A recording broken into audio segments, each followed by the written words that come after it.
So hi guys, welcome back to the channel.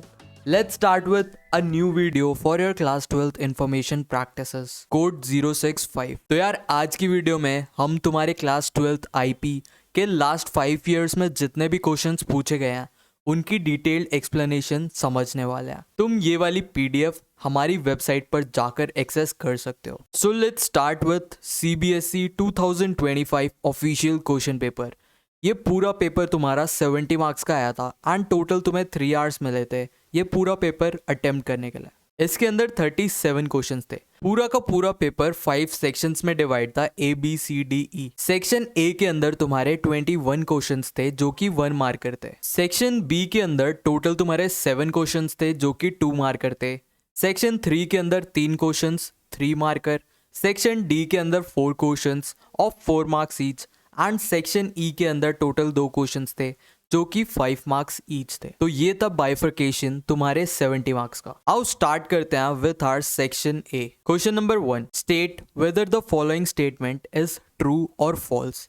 तुम्हें एक statement given है और तुम्हें बताना है क्या ये स्टेटमेंट ट्रू है या फिर फॉल्स है। In Python we can not create an empty data frame. तो यार तुम्हें पता है डेटा फ्रेम क्या होता है? तुमने पढ़ा होगा तो तुम्हें पता होगा। डेटा फ्रेम पाइथन की लाइब्रेरी में एक टेबल जैसा स्ट्रक्चर होता है जिसके अंदर रोज एंड कॉलम्स होते हैं, बिल्कुल MS एक्सेल जैसा। तो यार अब स्टेटमेंट गिवन है कि पाइथन के अंदर हम एम्प्टी डेटा फ्रेम क्रिएट नहीं कर सकते, बट स्टेटमेंट गलत है।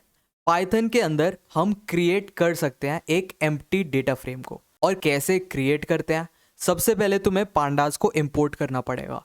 Import pandas as PD। फिर डेटा फ्रेम क्रिएट करने के लिए जो भी तुमने PD इंपोर्ट करा है उसके साथ तुम लिखते हो डेटा फ्रेम और साथ में ब्रैकेट्स। यहाँ पर PD डॉट डेटा फ्रेम के अंदर हमने देखो कोई भी डेटा पास नहीं किया है, इसलिए इस कोड को तुम जैसी एग्जीक्यूट करोगे तुम्हारे पास एक एम्प्टी डेटा फ्रेम रेडी हो जाएगा। सो पाइथन के अंदर हम एम्प्टी डेटा फ्रेम बिल्कुल क्रिएट कर सकते हैं। तो ये स्टेटमेंट गलत थी क्योंकि इसमें लिखा था कि हम एम्प्टी डेटा फ्रेम क्रिएट नहीं कर सकते। Question number 2, what will be the output of the following SQL command. हमें SQL कमांड गिवन है सेलेक्ट मंथ नेम और फिर ब्रैकेट में लिखा है एक डेट। इसका करेक्ट ऑप्शन क्या आएगा? 8, 2 फरवरी या फिर अगस्त। तो यार सबसे पहले हम समझते हैं कि ये जो मंथ नेम वाला फंक्शन है ये क्या करता है। SQL के अंदर मंथ नेम फंक्शन एक डेट फंक्शन है जो किसी भी डेट का फुल नेम रिटर्न करता है। अब जैसे तुम्हें डेट क्या गिवन है 02/08/2024, मतलब 2024 ईयर चल रहा है, 8th मंथ चल रहा है एंड 2 डेट है उसकी। मंथ नेम क्या करता है? पूरा का पूरा मंथ का नाम तुम्हें रिटर्न करके देता है। तो 8th मंथ कौन सा होता है तुम्हारा? अगस्त। तो correct option is option D. देखो मैंने इधर एक्सप्लेनेशन भी लिख दिया है। The month name function returns the full name of the month of the given date. इस डेट में जो भी मंथ था 8th उसका फुल नेम रिटर्न करके दे देता है तुम्हारा मंथ नेम वाला फंक्शन। तो correct option is option D. Let's see our question number 3, temporary data files stored by websites in our computer can be used to track our online activities and personalize browsing experience. These files are known as. तो यार जब भी तुम किसी website पर visit करते हो वो वेबसाइट तुम्हारे ब्राउजर में छोटे छोटे डेटा फाइल्स स्टोर करती है। इन फाइल्स को हम क्या बोलते हैं? कुकीज़। कुकीज़ होती क्या है?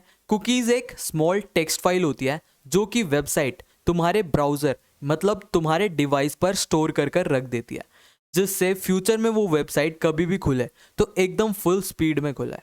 कुकीज़ की हेल्प से तुम लॉगिन इन्फॉर्मेशन सेव कर सकते हो। तुम्हारी प्रेफरेंसेस जैसे वेबसाइट पर क्या क्या ओपन होना चाहिए, क्या क्या ऑलरेडी सेलेक्ट होना चाहिए, वो सब कुछ सेव रहता है। तुम्हारी ब्राउजिंग एक्टिविटी भी कुकीज़ ट्रैक करके रखता है। तो यार तुमने नोटिस करा होगा अगर अमेजोन या फ्लिपकार्ट पर तुम कोई प्रोडक्ट सर्च करते हो तो उस टाइप के प्रोडक्ट की एड्स तुम्हें दूसरी वेबसाइट्स, तुम्हें इंस्टाग्राम फेसबुक पर भी दिखने लगती है। ये सब किसकी वजह से होता है? कुकीज़ की हेल्प से। तो तुम्हारे क्वेश्चन में यही पूछा है टेम्परेरी डेटा फाइल्स जो कि वेबसाइट स्टोर करते हैं तुम्हारे कंप्यूटर में, जो कि तुम्हारी ऑनलाइन एक्टिविटी ट्रैक करती है, उसे हम क्या बोलते हैं? उसे हम बोलते हैं कुकीज़। बाकी डिटेल्ड एक्सप्लेनेशन इधर भी लिख दी। Cookies are small text files stored by websites on user's device to remember preferences, login details, and personalize the browsing experience. Let's see question number 4. Which of the following is not an aggregate function in SQL? तो इनमें से ऐसा कौन सा है जो कि aggregate function नहीं है? तो यार सबसे पहले समझते हैं एग्रीगेट फंक्शन होता क्या है। SQL के अंदर एग्रीगेट फंक्शन का मतलब होता है बहुत सारी रोज पर कैलकुलेशन करने के लिए और कोई सिंगल रिजल्ट रिटर्न करने के लिए। मतलब बहुत सारी रोज में तुम कोई ऑपरेशन परफॉर्म करोगे और तुम्हारे पास एक सिंगल रिजल्ट आएगा। जैसे काउंट फंक्शन हो गया, टोटल रोज काउंट कर कर एक नंबर बताएगा कि तुम्हारे पास टोटल 5 रो है, तुम्हारी टोटल 69 रो है। ऐसी होता है मिन, मिन सबसे स्मॉलेस्ट वैल्यू तुम्हारी रो में दे देगा। ऐसी एवरेज होता है, एवरेज कैलकुलेट करके देता है। ये कुछ एग्जाम्पल हो गए तुम्हारे एग्रीगेट फंक्शन के। अब ऑप्शंस देखते हैं।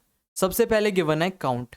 काउंट एक एग्रीगेट फंक्शन है क्योंकि ये सारी रोज का काउंट तुम्हें रिटर्न करके देता है। मिन भी एक एग्रीगेट फंक्शन है, ये मिनिमम वैल्यू रिटर्न करके देता है। एवरेज भी एक एग्रीगेट फंक्शन है क्योंकि ये टोटल रोज जितनी भी है उनका एवरेज निकाल के देता है। रह गया तुम्हारे पास एक function that is left. Left aggregate function नहीं है, ये एक स्ट्रिंग फंक्शन है जो कि किसी भी स्ट्रिंग की लेफ्ट साइड से specified number of character extract करता है। जैसे मान लो तुम्हारे पास कुछ लिखा हुआ है, मान लो ये वर्ड लिखा है, तुम लेफ्ट के साथ अगर लिख दोगे 3 तो ये लेफ्ट से 3 वर्ड निकाल के तुम्हें दे देगा। तो ये काम होता है लेफ्ट फंक्शन का। ये पर्टिकुलर रोज पे काम नहीं करता, इसलिए ये एक एग्रीगेट फंक्शन नहीं है। बाकी जितने भी बचे हुए हैं ये हमारे एग्रीगेट फंक्शन है क्योंकि ये बहुत सारी रोज पर काम करते हैं। मैंने एक्सप्लेनेशन पे भी लिख दिया। लेफ्ट जो फंक्शन होता है वो क्या करता है, extract specified number of character from left side of string. जो भी तुम्हें स्ट्रिंग गिवन है उसकी लेफ्ट साइड में जितने भी कैरेक्टर होते हैं वो तुम्हें एक्सट्रैक्ट कर कर रिटर्न कर कर दे देता है। ये एक स्ट्रिंग फंक्शन है, ना कि एग्रीगेट फंक्शन। तुम्हें समझ आया क्वेश्चन नंबर 4th। अब देखते हैं question number 5th। Rahim created a unique computer software and wants to protect his creation from being copied or used without his permission. He is considering to apply for legal protection. Which type of intellectual property protection should Rahim apply for to safeguard his software? तो यार यहाँ question है intellectual property rights पर। जब कोई person कोई original creation बनाता है, जैसे तुमने कोई भी सॉफ्टवेयर बना लिया, कोई अपना म्यूजिक रिलीज कर लिया, कोई बुक पब्लिश कर दी या फिर वीडियो क्रिएट करा, तो उस जो भी तुमने क्रिएट करा है उसका लीगली ओनर तुम खुद होते हो। तो उस क्रिएशन को लीगली प्रोटेक्ट करने के लिए हम क्या यूज़ करते हैं, कॉपीराइट का। तुमने बहुत बार यूट्यूब पे भी सुना होगा कॉपीराइट कॉपीराइट। कॉपीराइट एक ऐसी अथॉरिटी जो कि क्रिएटर को मिलती है। क्रिएटर के पास लीगल राइट होता है कि वो डिसाइड करे कि उनका कंटेंट कहाँ यूज़ होगा, कैसे यूज़ होगा। अगर कोई भी बिना उनके परमिशन के तुम्हारा कंटेंट डिस्ट्रीब्यूट करता है तो वो एकदम इलीगल है। अब बाकी बचे ऑप्शंस जैसे प्लेगैरिज्म, ये प्रोटेक्शन नहीं होती, ये एक्चुअली किसी का वर्क कॉपी करना होता है बिना उसे क्रेडिट दिए। ट्रेडमार्क क्या होता है, ट्रेडमार्क ब्रांड नेम या लोगो को प्रोटेक्ट करता है। जैसे नाइकी एक लोगो है, अब ऐसा तो नहीं है कोई थर्ड फैक्ट्री खुली उसने नाइकी के नाम से अपने शूज बेचने लग गई, तो ये एकदम इलीगल है। डी ऑप्शन हमें गिवन है लीज। लीज क्या होता है, ये प्रॉपर्टी रेंट एग्रीमेंट होता है, इंटेलेक्चुअल प्रॉपर्टी से रिलेटेड है ही नहीं बिल्कुल। तो यार इसका correct option is option A. Explanation भी मैंने लिख दी। Copyright is a type of intellectual property which protects original work. जो भी तुम्हारा ओरिजिनल वर्क है उसे प्रोटेक्ट करता है, भले ही वो सॉफ्टवेयर हो जो कॉपी होने से बचाता है, डिस्ट्रीब्यूट होने से बचाता है, या फिर किसी की परमिशन के बिना यूज करने से भी बचाता है। Let's see question number 6th। What is the default index type of pandas series if not explicitly specified? तो यार पांडास में सीरीज क्या होती है? सीरीज एक 1D डेटा स्ट्रक्चर होता है। मान लो टेबल के अंदर एक रो को ही हम क्या बोलते हैं, सीरीज बोलते हैं। अब पांडास के अंदर जो सीरीज होती है इसके अंदर 2 चीजें होती है, एक होता है डेटा, एक होता है इंडेक्स। इंडेक्स बेसिकली पोजीशन बताता है जिनके थ्रू तुम वैल्यूज एक्सेस कर सकते हो। अगर तुम इंडेक्स स्पेसिफाई नहीं करते तो पांडास ऑटोमेटिकली इंडेक्स क्रिएट कर देता है बाय डिफॉल्ट, और बाय डिफॉल्ट इंडेक्स 0 से स्टार्ट होता है। ये न्यूमेरिक इंटीजर इंडेक्सिंग 0 से स्टार्ट होती है, इसलिए correct answer is option C. तो यार मैंने बहुत बार बताया है कि पांडास के अंदर जो सीरीज होती है उसके अंदर इंडेक्स कहाँ से स्टार्ट होता है, 0 1 2 3, ये एक नंबर होता है, तो इसका टाइप भी क्या हो गया, numeric. In pandas if an index is not explicitly specified, अगर तुमने पांडा को बताया नहीं कि भाई तू ABCD as a index use कर या फिर रोमन नंबर पे आई फिर डबल आई वगैरह यूज कर, तो वो बाय डिफॉल्ट इंडेक्स जो लेगा वो लेगा 0 से, 0 1 2 3 4, और ये किस चीज का टाइप है, न्यूमेरिक का। तो इसका correct option is option C. अब आ जाओ क्वेश्चन नंबर 7 पे। In Python which function of matplotlib library is used to save a plot. तो यार तुम्हें पता ही है कि पाइथन के अंदर हमें ग्राफ्स या फिर चार्ट्स बनाने होते हैं, तो हम क्या यूज करते हैं, मैटप्लॉटलिब लाइब्रेरी का। जब हम कोई भी ग्राफ बनाते हैं जैसे लाइन ग्राफ या फिर बार चार्ट या फिर पाई चार्ट, कभी ना कभी हम उस ग्राफ को इमेज फाइल के फॉर्म में सेव करते हैं जैसे PNG या फिर JPG। सेव फिग ये जो फंक्शन होता है ये ग्राफ को graph.png नाम की फाइल में सेव कर देता है। सेव मैटप्लॉटलिब में ऐसा कोई फंक्शन होता ही नहीं, तो ये ऑप्शन गलत है। सेव प्लॉट ये भी कोई फंक्शन होता ही नहीं मैटप्लॉटलिब में। C option is export, export matplotlib में यूज ही नहीं होता। So correct option is option D, that is save fig.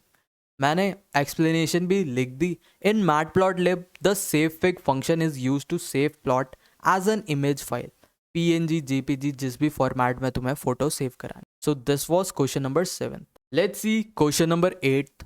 State whether the following statement is true और फॉल्स।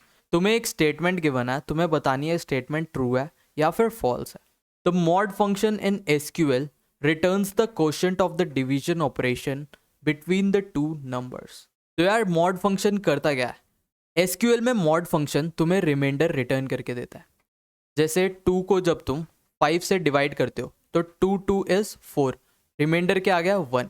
तो 5 को जब भी तुम मॉड्यूलस फंक्शन यूज करोगे 2 से, तो तुम्हारा आंसर क्या आएगा 1, क्योंकि रिमाइंडर ही आया हमारा 1। तो तुम्हें पता चल गया मॉड्यूलस फंक्शन करता क्या है, ये रिमाइंडर रिटर्न कर दे देता है। तो स्टेटमेंट में क्या गिवन है, the mod function in SQL returns the quotient. Quotient तो हमें रिटर्न करके देता ही नहीं, इसलिए इसका आंसर क्या है, फॉल्स।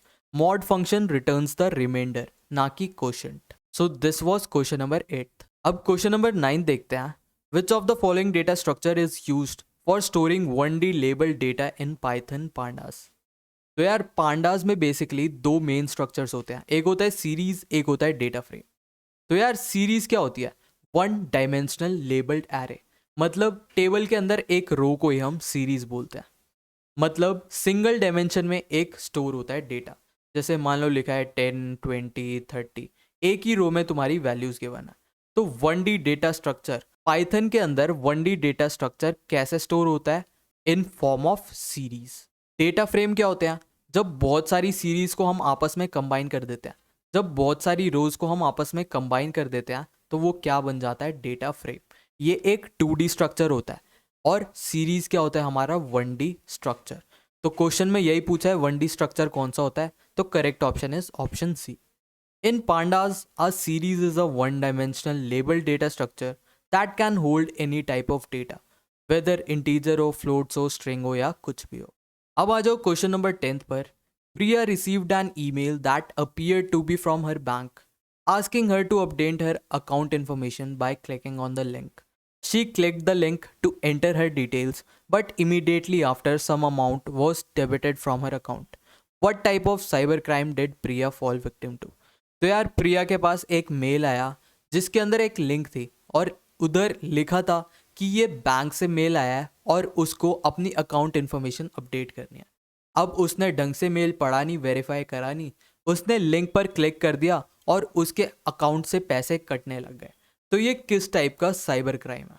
तो यार ये एक रियल साइबर सिक्योरिटी एग्जांपल है जो कि बहुत कॉमन है आज के टाइम पे। इसको हम क्या बोलते हैं, फिशिंग।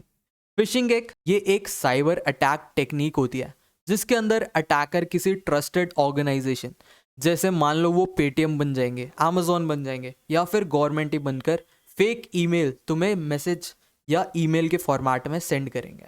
अब उस मेल में एक यूजुअली फेक लिंक होता है जिसमें यूज़र को बोला जाता है कि अपना अकाउंट अपडेट करो या फिर पासवर्ड रीसेट करो या फिर बैंक डिटेल्स वेरीफाई करो। और जब भी तुम उस लिंक पर क्लिक कर कर डिटेल भरते हो तो सारी इन्फॉर्मेशन उस अटैकर पर चली जाती है। तो यार यही सिचुएशन हुई थी प्रिया के साथ। तो वो किस साइबर क्राइम में फॉल हुई? Is fishing. साइबर स्टॉकिंग क्या होता है? जब भी तुम किसी को ऑनलाइन रिपीटेडली हरास करते हो उसे हम क्या बोलते हैं? Cyber stalking. फिशिंग क्या होता है? ये साइबर क्राइम टर्म ही नहीं है। ये वाला फिशिंग करेक्ट है, ये वाला फिशिंग तो मछली पकड़ना होता है। Next we have is cyber bullying. Cyber bullying मतलब ऑनलाइन तुम किसी को बुली कर रहे हो, हरास कर रहे हो। तो correct option is option B. मैंने एक्सप्लेनेशन भी लिख दी। Phishing is a type of cyber crime where attackers send fraudulent emails pretending to be from legitimate organizations like banks to trick individuals into providing sensitive information। तो यार मतलब ये लोगों का काटते हैं, उनसे login credentials, credit card details वगैरह निकलवा लेते हैं by using fake link. So this was your question number 10th। अब देखते हैं question number 11th। Which SQL function calculates A power of B. हमें ऐसा कुछ निकालना हो तो किस फंक्शन की हेल्प से हम निकाल पाते हैं?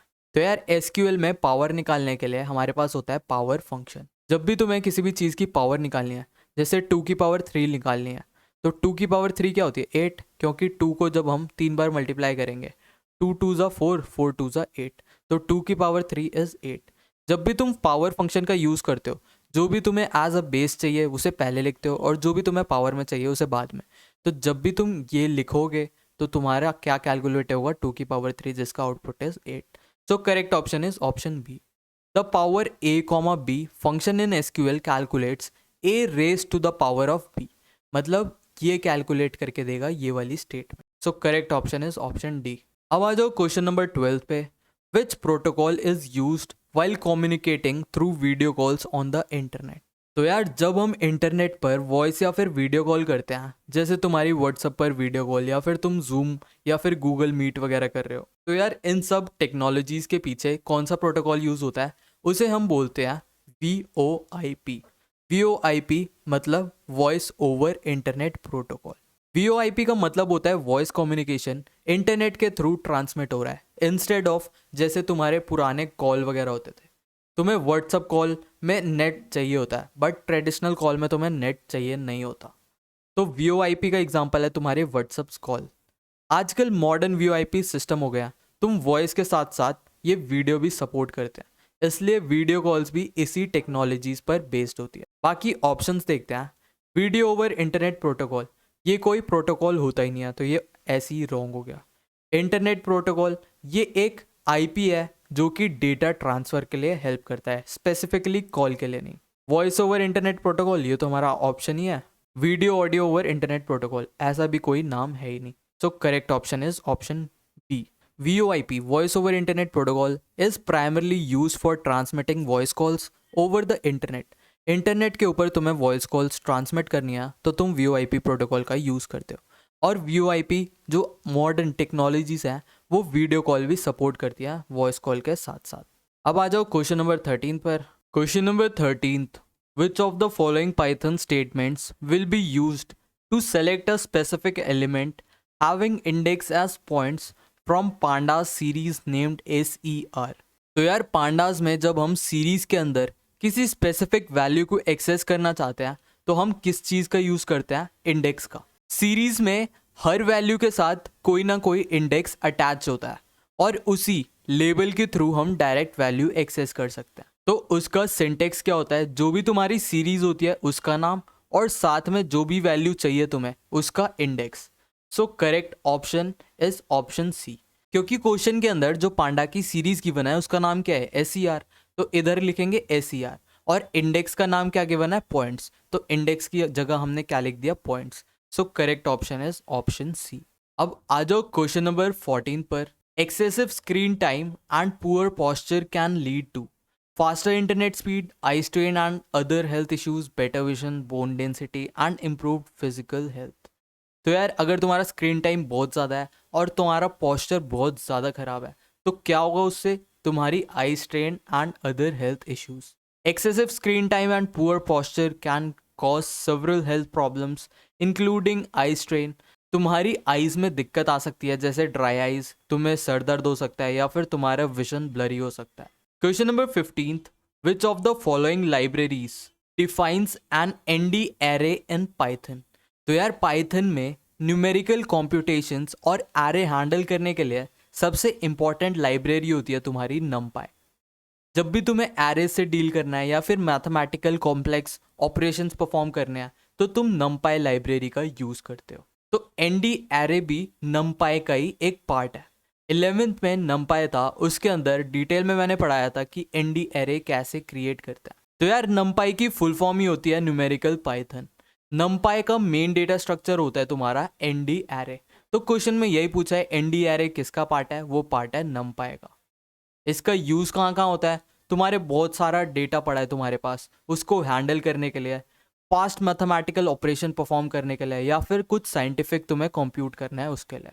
NumPy numerical Python is the library in Python that defines and provide support for ND array, मतलब एन डायमेंशनल एरे, जो कि किसके लिए इंपॉर्टेंट है, न्यूमेरिकल कॉम्पिटिशन में, तुम्हारे डेटा एनालिसिस में काम आते हैं। Question number 16th. With respect to SQL, match the function given in the column 2 with given in the column 1. तो ये कुछ वैल्यूज गिवन है, तुम्हें मैचिंग करनी है कौन सा किसके साथ मैच हो रहा है। सबसे पहले मैथ फंक्शन, इसका एग्जांपल क्या हो सकता है, काउंट, राउंड, राइट या फिर ईयर। तो यार मैथ फंक्शन का एक एग्जांपल होता है राउंड। कुछ भी राउंड ऑफ करने के लिए तुम राउंड फंक्शन का यूज करते हो। एग्रीगेट फंक्शन अभी हमने पहले भी पढ़ा था कि रोज के ऊपर बहुत सारी रोज पे परफॉर्म कराना है और तुम्हें सिंगल रिजल्ट चाहिए, तो काउंट एक एग्जांपल है एग्रीगेट फंक्शन का, क्योंकि ये बहुत सारी रोज का काउंट करके देता है कि कितनी रोज है हमारे पास। तो देखो फर्स्ट का ऑप्शन क्या था, बी, तो फर्स्ट का बी ये गलत हो जाएगा, फर्स्ट का बी ये सही हो सकता है, फर्स्ट का डी ये गलत हो सकता है, फर्स्ट बी, तो बी और डी सही हो सकते हैं। अब देखते हैं सेकंड का। सेकंड का करेक्ट ऑप्शन था क्या, ए, तो सेकंड का करेक्ट ऑप्शन था ए। इधर है सेकंड का सी, तो ये एलिमिनेट, ये एलिमिनेट, ये एलिमिनेट, बचा कौन सा, ऑप्शन नंबर बी। तो correct option is option B. Date function का क्या एग्जांपल हो गया, ईयर। टेक्स्ट फंक्शन का क्या एग्जांपल हो गया, राइट। मैथ का था हमारे पास राउंड, एग्रीगेट का था काउंट। तो ये थे फंक्शन और उनके नाम। मैंने इधर डिटेल में एक्सप्लेनेशन भी लिख दी। राउंड क्या करता है, ये एक मैथ फंक्शन है जो कि राउंड ऑफ करने में हेल्प करता है। जैसे अगर तुमने ऐसे लिख दिया तो ये राउंड ऑफ करके दे देगा। काउंट फंक्शन एक एग्रीगेट फंक्शन है कि जो कि total number of rose count कर कर तुम्हें दे देगा। ईयर एक डेट फंक्शन है, तुम्हें ईयर या फिर डेट से रिलेटेड कुछ काम करना है तो तुम ईयर फंक्शन का यूज कर सकते हो। राइट, ये एक स्ट्रिंग या फिर टेक्स्ट फंक्शन है जिससे जितने भी तुम इसके अंदर ब्रैकेट में कैरेक्टर लिखोगे वो राइट साइड से उतने कैरेक्टर रिटर्न कर कर दे देगा। जैसे तुमने एक स्ट्रिंग दे दी इन्फॉर्मेशन और लिख दिया 3, तो ये राइट साइड के सबसे 3 लेटर तुम्हें रिटर्न कर कर दे देगा, दैट इज ION। तो यार ऐसी तुम्हें डिटेल्ड एक्सप्लेनेशन चाहिए लास्ट 5 ईयर्स तुम्हारे क्लास 12th IP के, तुम्हें डिस्क्रिप्शन पे हमारी वेबसाइट की लिंक मिल जाएगी। जैसे इधर तुम प्रीवियस ईयर पे क्लिक करोगे तुम्हारे पास तुम्हारे लास्ट 5 ईयर्स के detailed PDF with explanation video तुम यहाँ पर आकर एक्सेस कर सकते हो। So thank you guys for watching. See you in the upcoming lectures.